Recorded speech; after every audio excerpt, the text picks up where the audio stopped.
दोस्तों, कहते हैं बिहार की मिट्टी सोना उगलती है, लेकिन आज वही मिट्टी अपने अन्नदाता को जिंदा निगल रही है। यह कहानी सिर्फ एक किसान की नहीं, ये कहानी है हर उस बिहारी बाप की जिसने अपने बेटे के सपनों के लिए अपने हड्डियां तक घिसा दी है, लेकिन बदले में उसे क्या मिला? सिर्फ धोखा और लाठियां। ये जो चेहरे पर झुर्रियां देख रहे हो ना आप, ये उम्र की नहीं, उस कर्ज की निशानियां हैं जो हर साल सूखे और बाढ़ के साथ बढ़ता जा रहा है। ये बिहार का किसान है साहब, इसके हाथों में फसल कम और नसीब की लकीरों से ज़्यादा कर्ज की लकीरें साफ दिखती है। इन्हें खाद चाहिए तो लाइन में लगकर पुलिस की लाठियां खाओ, फसल उगे तो मंडी में उसे कौड़ियों के भाव बेचो, और अगर किस्मत खराब हुई और बाढ़ आ गई तो वही किसान अपनी ही मिट्टी पर लाश बनकर तैरने पर मजबूर हो जाता है।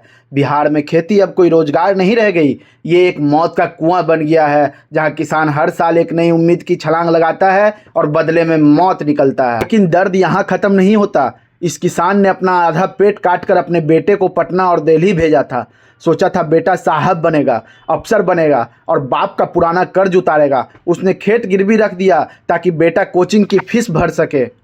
लेकिन उस मासूम बाप को क्या पता था कि वहाँ सिस्टम बैठा है उसके बेटों के सपनों को रौंदने के लिए। वहाँ डिग्री तो मिलती है लेकिन नौकरी की जगह मिलती है सिर्फ तारीख और लाठियाँ। पेपर लीक हो जाता है पर नेताओं का ईमान लीक नहीं होता। आज हालात ये है कि बाप के पास वकालत करने का पैसा नहीं बचा और सरकार के पास देने को रोजगार नहीं है।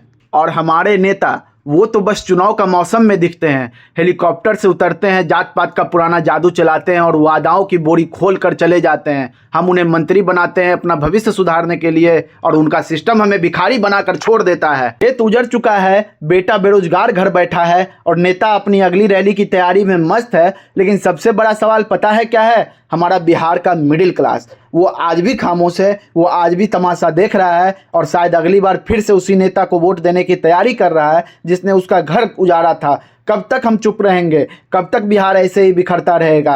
अब आवाज़ उठाना ही पड़ेगा।